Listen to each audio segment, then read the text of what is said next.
성경 봉독하겠습니다.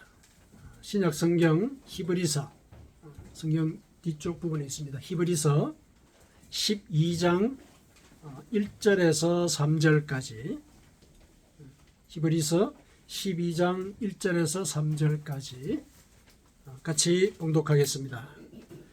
이러므로 우리에게 구름같이 허다한 정인들이 있으니 모든 무거운 것과 얽매이기 쉬운 죄를 벗어버리고 인내로서 우리 앞에 당한 경주를 하며 믿음의 주요 또 온전하게 하시는 이인 예수를 바라보자. 그는 그 앞에 있는 기쁨을 위하여 십자가를 참으사 부끄러움을 개의치 아니하시더니 하나님 보좌 우편에 앉으셨느니라. 너희가 피곤하여 낙심하지 않기 위하여 죄인들이 이같이 자기에게 거역한 일을 참으신 일을 생각하라. 아멘. 자, 우리가 하나님을 믿는 그 믿음의 증거는 여러 가지가 있을 수가 있습니다. 여러 가지를 통해서 우리가 하나님을 믿고 있음을 우리가 증명을 할 수가 있는데, 그 중에서는 이제 우리가 구체적으로 따져볼 때 크게는 이제 내면적인 증거와 또 외면적인 증거, 이렇게 두 가지로 크게 구분을 해볼 수가 있을 것입니다. 우선 그 내면의 증거라고 하는 것은 기본적으로 내가 하나님의 자녀가 되었다라는 인식, 내가 하나님의 자녀다, 이런 인식을 갖는 것이 나 스스로에게 내가 하나님을 믿고 있다라는 그런 증거를 알려주는 것입니다. 이게 이제 내면의 증거입니다. 이런 내면의 증거가 있을 때 내가 삶 속에서 하나님의 자녀로서 살아갈 수 있게 되는 것이죠. 그러면은 그 삶이 바로 내가 하나님을 믿고 있다는 것의 외형적인 증거가 되는 것이죠. 이렇게 해서 이제 우리가 하나님을 믿고 있다는 사실을 나 스스로 인식을 하고 또 내 삶을 통해서 증거를 하면서 살아가게 됩니다. 그게 이제 우리의 삶의 모든 과정이고 신앙생활의 요체라고 그렇게 볼 수가 있습니다. 내가 하나님의 자녀가 되었다는 것은 내가 과거에 구원의 길을 걷지 못하고 죄의 종으로서 살았던 그 상태로부터 내 신분이 변화되었다는 것이죠. 구원을 받을 자로서 살아가게 되었다는 것이죠. 이 사실만을 가만히 묵상을 해보면 엄청난 구원의 은혜가 임한 것이죠. 그것만으로도 우리는 영혼 자체가 기쁨으로 겨워서 하나님께 늘 찬송할 만한 그런 은혜를 받은 것입니다. 우리의 삶 속에는 내가 하나님의 자녀가 되었다는 사실을 인식하는 것과 더불어서 그 때문에 갖게 되는 기쁨, 이게 이제 우리 이 심정 밑바닥에서 자리를 잡고 있어야 한다는 것이죠. 예전에는 내가 살아가는 그 삶의 과정 속에서 세상에서 주는 그 무게와 또 나의 그 능력이 붙이는 것들, 또 상황이 따라주지 않는 것들, 이런 것들 때문에 많이 힘들고 어려웠단 말이죠. 그런데 내가 그 상황으로부터 벗어나게 되었다. 왜냐하면 하나님이 당신을 나로 자녀로 삼고 자녀로 삼았다는 그 표시로서 그와 같은 슬픔과 곤고함으로부터 구해 주실 것을 약속을 하셨기 때문에 그렇거든요. 그런 약속을 받은 자란 말이죠. 하나님의 자녀가 된다는 것은 기뻐할 수밖에 없는 이유이죠. 우리가 그래서 그러한 기쁨이 이제 우리 내면에 자리 잡고 있을 때 내가 내면적으로나 또 외형적으로 하나님을 믿고 있음을 증명할 수가 더 용이할 수 있다. 이렇게 얘기를 할 수가 있습니다.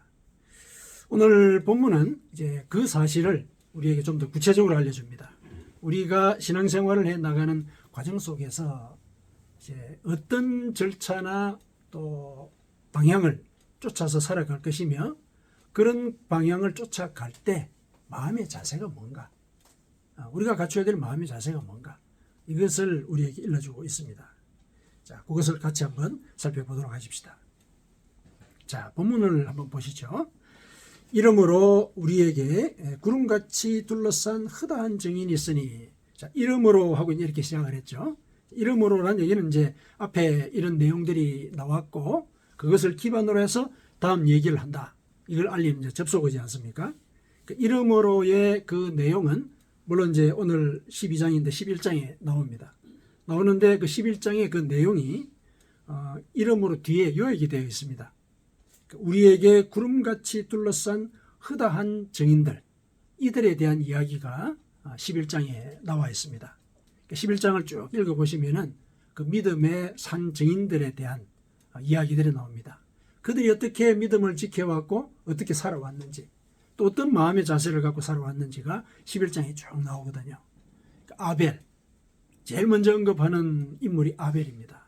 그 다음에 에녹, 노아, 아브라함, 사라, 또 그 다음에 이삭, 야곱, 요셉, 모세, 그리고 라합, 그리고 여러 사사들, 아주 많은 이제 증인들의 얘기를 하고 있죠. 그래서 구름같이 둘러싼 허다한 증인들이다, 이렇게 얘기를 해요.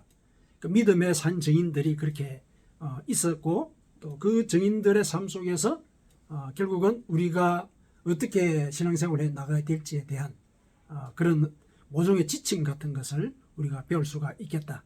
그것을 이제 앞에다가 제시를 했다는 것이죠.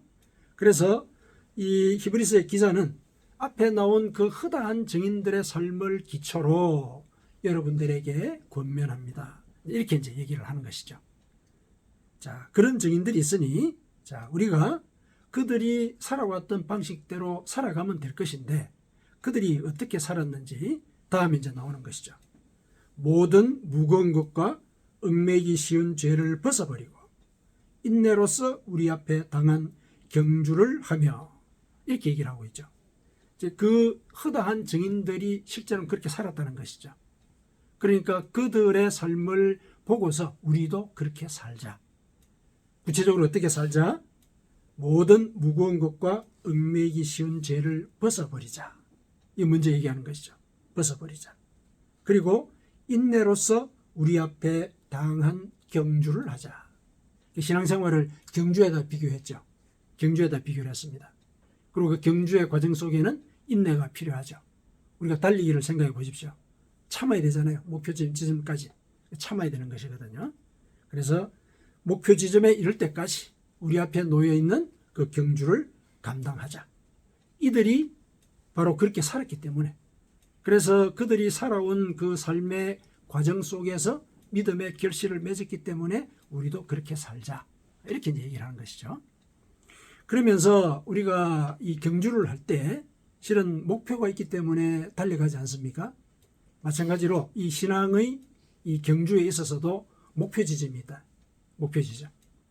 목표 지점이 있고 그 지향을 쫓아서 갈 때 우리가 경주를 완주했다, 이렇게 얘기할 수 있지 않습니까? 그 목표 지점이 어디냐? 2절에 믿음의 주요 또 온전하게 하신 이인 예수를 바라보자. 예수를 바라보고 달려가라는 얘기죠. 예수를 바라보고. 그러니까 결승점이 예수라는 얘기예요. 그러니까 지향점이 예수다. 그러니까 우리가 신앙생활에 경주를 하는데 그 경주하는 가운데 우리가 인내를 바칩니다. 인내를 바치는 그 목적이 뭐냐? 예수를 쫓아가는 거라는 거죠. 지향점이 그렇게 있습니다. 자, 그러면서 이렇게 지향점을 갖고 달려가도록 내가 여러분들에게 권유하는 그 이유, 그거는 이런 효과가 있기 때문에 그렇습니다 하고 이 기자가 또 일러줍니다. 3절에 보니까 너희가 피곤하여 낙심하지 않기 위해서. 그러니까 이 달려가는 이 과정 속에 힘든 일이 있다는 거죠. 그래서 그거를 인내로서 다 완주하자라고 권면을 한 거거든요. 그 인내를 발휘를 하는 데 있어서 참 우리가 우리의 의지나 능력으로 감당하기가 어려울 경우가 많이 생긴단 말이죠. 한 번도 아니고 여러 번들 겹쳐서 그런 일들이 벌어질 때는 우리가 좌절에 대해서 유혹을 느끼는 경우들이 생기거든요. 의욕 자체를 잃어버릴 수도 있는 일들이 생깁니다. 그랬을 때 예수를 바라보면은 너희가 피곤하여 낙심하는 그런 일이 없을 것이다. 왜 그렇게 일러주는 것이죠? 왜 그러냐? 왜 그러냐? 3절에 보니까 죄인들이 이같이 자기에게 거역한 일을 참으시니, 그분이 누구냐면은 죄인들이 자기를 거역했던 그 일을 참으신 분이다. 그러니까 자기를 거역한 자를 참고 그를 구원했다는 얘기는 그만큼 신실하게 구원의 목적을 이루시는 분이라는 그런 증거지요. 배반한 자를 내치지 않고 그들도 이렇게 품었다는 얘기는 뭡니까? 내가 너를 구원하겠다는 그런 목표가 분명하다는 것이죠. 신실한 구원의 뜻을 갖고 계신 분이기 때문에 그분을 쫓아가라. 그분을 바라보라. 그러면은 네가 좌절의 유혹을 느끼더라도 너는 중간에 낙오하지 않게 될 것이다. 이렇게 이제 얘기를 하고 있는 것입니다. 그래서 이 3절 속에 우리의 신앙생활의 그 모든 이 절차나 또 과정, 그리고 지향점, 또 지향할 때의 마음의 자세, 이런 것들이 이 속에 다 녹아 있습니다. 그러니까 이 말씀들을 우리가 깊게 묵상을 하면서 우리 신앙생활의 지표로 삼을 수 있어야 하겠습니다. 자, 조금 이제 자세히 한번 살펴보시죠. 자, 제일 먼저 해야 될 일이 모든 무거운 것과 얽매기 쉬운 죄를 벗어버리라. 이렇게 얘기를 하는데 이게 우리가 의지로 되는 게 아니죠. 그렇죠? 벗어버리고 싶단 말이죠. 싶은데 그렇게 우리 의지대로 되지가 않아요. 특히 모든 무거운 것이라는 것은 뭘 의미하느냐 하면은 삶의 고초지요. 우리가 눈을 뜨면은 하루를 염려와 근심으로 시작을 합니다. 그렇지 않으려고 해도 그렇게 되죠. 왜냐하면은 우리의 근본 조건이 한 치 앞을 내다볼 수가 없지 않습니까? 한 치 앞을 내다볼 수 없는 그런 식견을 가지고 우리 앞에 놓여 있는 그 많은 시간들을, 또 하루의 시간들을 우리가 살아간다라고 했을 때 우리가 할 수 있는 것은 염려와 근심밖에 없죠. 이게 근본적인 조건이라는 얘기예요. 근본적인 조건. 하나님의 자녀가 되면은 그런 근본적인 조건도 극복할 만한 그런 힘과 능력이 은혜로 주어지지만은 그러지 않는다면은 우리는 사실은 이런 조건을 실존적인 그런 조건으로 받아들일 수밖에 없는 그런 삶을 살아가거든요. 기본적으로 그렇다는 얘기예요. 우리 식견 자체가 한 치 앞을 못 내다보는 그런 종류의 것이지 않습니까? 그러니까 그런 식견으로 세상을 살아간다는 것은 염려와 근심을 불러올 수밖에 없다는 것이죠. 그것을 의미를 해요.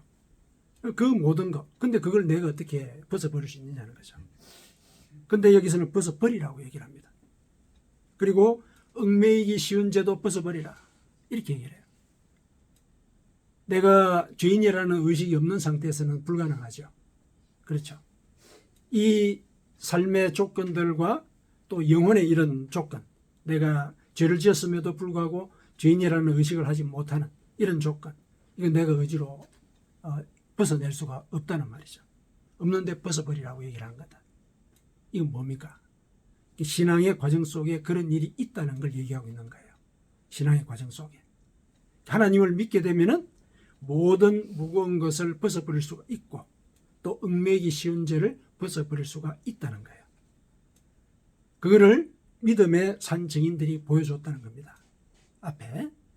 그리고 그 사실을 예수 그리스도께서 친히 우리에게 일러주셨죠. 그리고 몸으로 증명을 하셨어요. 친히. 예수님께서 말씀하셨죠. 너희 수고하고 무거운 짐진 자들아 다 내게로 오라. 다 내게로 오라. 내가 너희를 쉬게 하리라. 너의 실존적인 조건, 그건 너 힘으로 하기 어렵다는 거 내가 알고 있다는 거예요. 알고 있다. 그러니까 나한테 그 어려움을 다 토로해라. 다 토로해라. 네가 힘겹다고 느끼는 것들, 내 마음의 상처, 내가 사실 알고 있는데 내 입으로 네가 그걸 나한테 얘기함으로 해서 너의 상처를 네가 인식하게 되고 그래서 그것으로부터 벗어날 수 있는 힘을 나로부터 얻을 수 있게 된다. 그 얘기를 하신 거죠.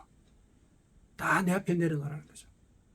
그리고 내가 네 죄를 대신해서 죽었다. 생명을 바쳐서 너에게 죄를 벗어날 수 있는 길을 너에게 보여줬다. 그러니 내가 했던 그 일이 너한테 어떤 의미인지 그걸 깊게 묵상을 하고 내 죄를 대신해서 하나님이 돌아가심으로써 내의 죄값을 생명으로 대신 갚으셨다. 이런 믿음을 가져라. 그리고 그런 믿음이 있는 것을 근거로 해서 네 죄를 나한테 고백해라.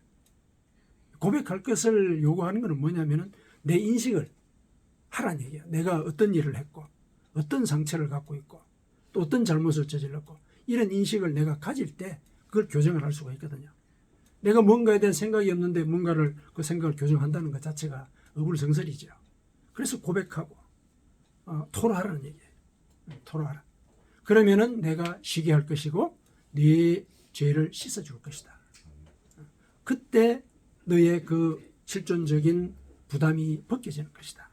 이렇게 얘기를 한 것이죠.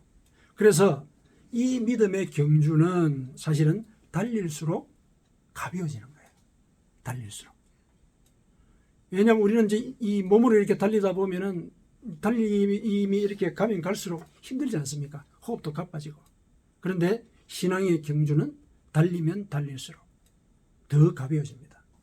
죄가 떨어져 나가고 인생의 실존적인 그 짐까지도 떨어져 나갑니다. 그 일을 실은 이 신앙의 세계 속에서 누릴 수가 있기 때문에 벗어버리라고 얘기를 하는 겁니다. 벗어버리라. 고백해라. 떨쳐내라. 그렇게 얘기를 합니다. 그리고 그와 같은 과정 속에 실은 인내가 필요하다. 그 얘기를 합니다. 그게 현실이지 않습니까? 인내가 필요하거든요. 내가 한번 회개를 한 것으로 해서 그 죄에 대한 유혹과 기질이 벗겨지면은 얼마나 좋겠습니까? 근데 우리의 욕망이라고 하는 것이 잘못을 깨닫고 통회했다 하더라도 또 그런 쾌감이라든지 쾌락이라든지 이익이라든지 이런 것들 때문에 또 쫓아간단 말이죠. 그래서 그와 같은 일들이 아마 반복이 될 것이다. 그것이 너의 발목을 잡기도 하고 너의 어깨를 짓누르기도 할 것이다. 어떤 경우는 달려가지 못하게 만들 수도 있을 것이다. 이제 그런 일들이 있을 것인데 근데 그 과정 속에 필요한 것이 인내다. 내가 한번 넘어졌더라도 이제 다시 일어나는 이제 그런 과정이 필요하다. 왜 그렇게 내가 인내를 요구하느냐?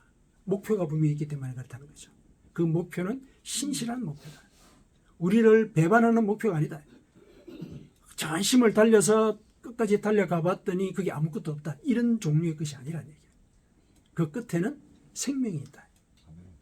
이 생명이 있다는 것은 앞서 11장의 그 무수한 그 믿음의 증인들이 다 증명을 한 것이다. 다 증명한 것이다. 그러니 예수께서 준비하고 계신 그 최종적인 그 결승선의 그 선물을 기대하면서 현재의 어려움을 인내할 수 있어야 한다. 이렇게 이제 격려를 합니다. 그래서 그 격려를 하는 이제 그 근거로서 예수께서 어떤 분이신지를 다시 한 번 더 언급을 해주죠. 그 예수는 어떤 분이냐면은 믿음의 주요 또 온전하게 하시는 이이시다. 이렇게 얘기를 합니다. 그냥 우리에게 구원의 길을 달려가라고 먼 길에서 이렇게 지시하고 명령하시는 분이 아니라 믿음의 주요 온전하게 하시는 분이시다. 이렇게 얘기를 해요. 이게 무슨 뜻이냐면은 믿음의 주라는 얘기는 뭐냐면은 믿음을 만드신 분이라는 뜻이에요. 이 주라는 말을 원어에서 보면은 작가, 저자 그런 용어를 쓰고 있어요. 그러니까 믿음을 만든 자라는 얘기예요.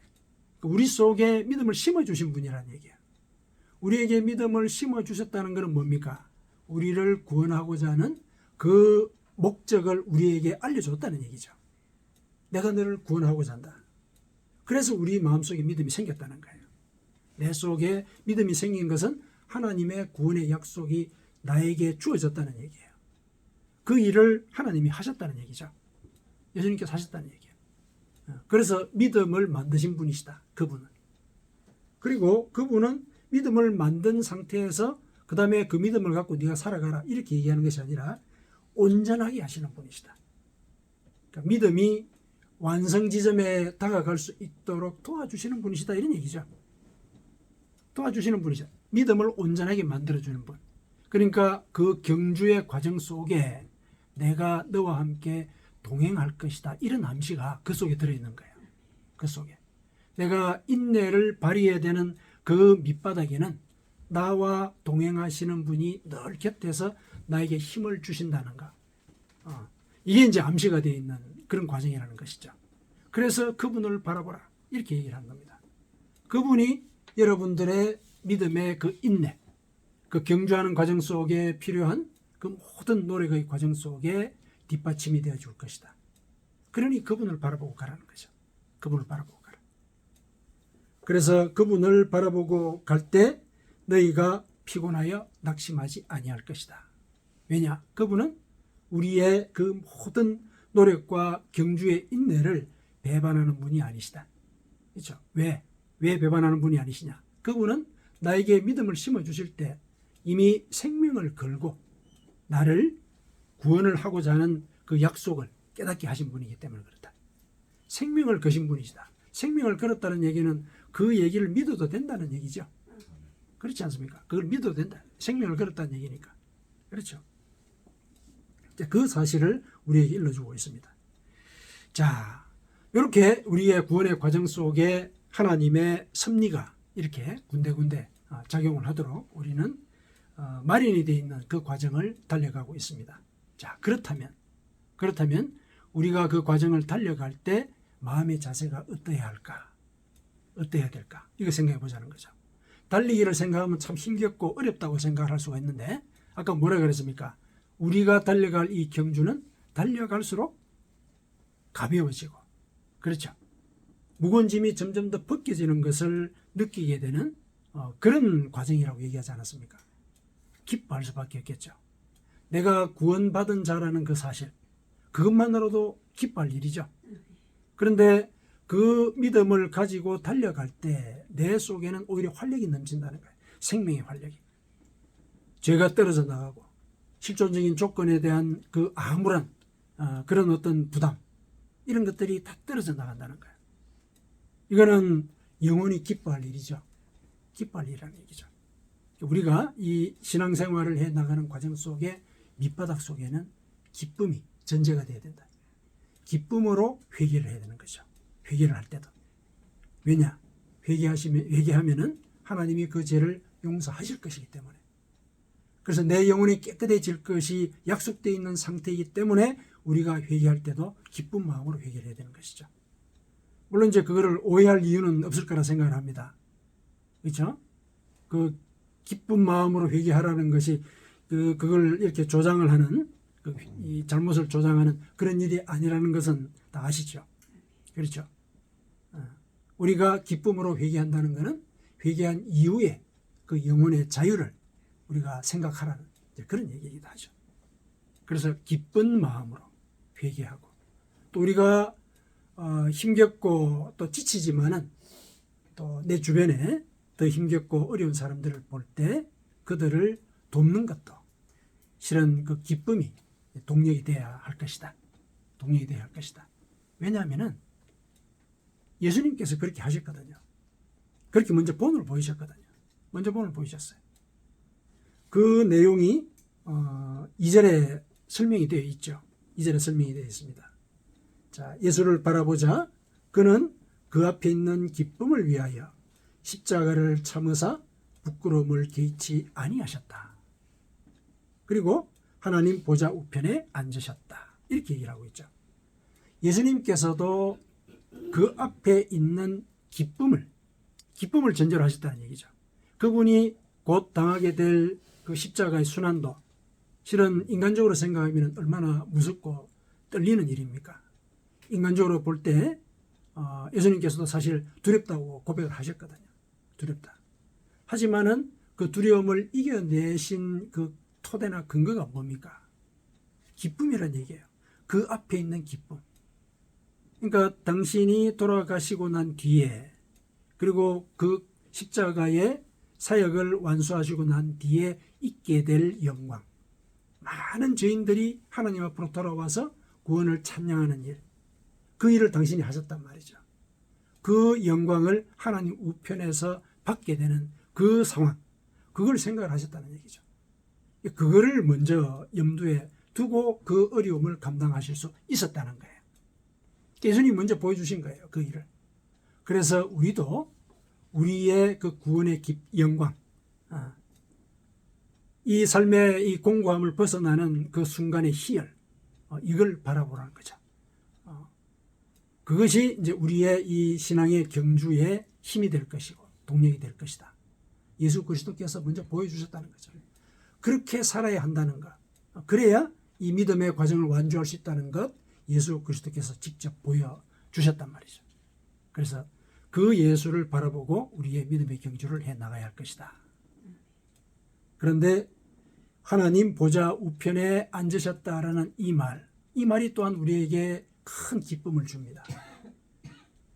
물론 영광을 받으셨다는 것, 그것이 인내하게 되는 어떤 근거로서 작용을 할 수도 있지만은 또 다른 한편에서는 예수 그리스도께서 우편에서 하나님 우편에서 뭘 하시느냐, 이걸 생각하면은 우리가 참 깊은 감사를 올려드릴 수밖에 없습니다. 그분이 보좌 우편에 앉으신 것은 그 자리가 영광의 자리인 것과 동시에 바로 하나님 지근거리지 않습니까? 바로 옆자리거든요. 뭘 하시겠어요? 우리를 위해서 중보하시는 거예요. 우리를 위해서 중보하시는 거예요. 바울이 하늘나라에 갔다 오지 않았습니까? 하늘나라에 갔다 와서 바울이 증언을 합니다. 예수 그리스도께서 뭘 하시는지 보고 온 거예요. 하나님 우편에 앉으셔서 우리를 위하여 간구하시더라. 로마서에 그렇게 기록을 하고 있죠. 간구하시더라. 지금도 예수 그리스도께서 우리 영혼의 구원을 위해서 하나님께 간구하시는 거예요. 간구하시는 그 표시가 우리에게 성령으로 내려와 있고, 그렇죠. 우리 속에 하나님을 믿도록 자극하고 격려하는 그 마음의 움직임, 성령이 하시는 일이거든요. 그 예수님께서 보내셨어요. 예수님께서 하나님께 중보함으로써 보내주신 것이거든요. 대신 우리를 대신해서 그 일을 하시는 거죠. 그리고 그 성령은 또 우리에게 와서 믿음을 북돋워 주는 것과 동시에 우리를 또한 중보하신다. 로마서 8장에 보면 그런 얘기 나오죠. 우리가 하나님께 마땅히 기도할 바를 알지 못하고 주저할 때 우리를 대신해서 하나님께 기도를 해주신다. 성령이 그 일을 하신다고 그렇게 얘기를 했죠. 그러니까 이 일을 하고 계시는 거예요. 이 일을. 그러니까 우리가 믿음의 경주를 온전히 마칠 수 있도록 지금도 하나님께서 예수님의 어떤 그 중보를 들으시고 일하고 계시는 거죠. 예수님께서 우리를 위해 그렇게 중보하고 계시다는 거예요. 그러니까 우리가 이런 믿음의 경주를 해 나갈 때 우리 마음의 이 기본적인 자세가 무엇이어야 할 것인가? 기쁨이 있어야 된다는 거죠. 기쁨이 있어야 된다. 세상을 살아가는 이 과정 속에 기쁨을 찾기가 참 어렵죠. 난데없이 이렇게 참극을 당하고 이런 일들이 있으니까 얼마나 가슴 아픈 일입니까? 아무도 이렇게 예측할 수 없는 이런 상황 속을 우리가 살아가고 있거든요. 그런 것들을 생각하고 또 내가 어렵고 힘든 일들 이런 것들을 생각하면 내가 눌리죠. 기뻐할 수가 없습니다. 기뻐할 수가 없어요. 그러나 이와 같은 상황 속에서 내가 기쁨을 갖고 신앙생활을 해 나가는 것, 이것이 내가 하나님을 믿는 것의 표시인 것이죠. 표시입니다. 그래서 우리 마음 가운데 나의 구원이 예비되어 있고 또 이 구원을 도와주실 분이 늘 내 곁에 계신다. 이걸 깊게 생각하십시다. 그렇다면 우리는 기뻐하지 아니할 이유가 없습니다. 아멘.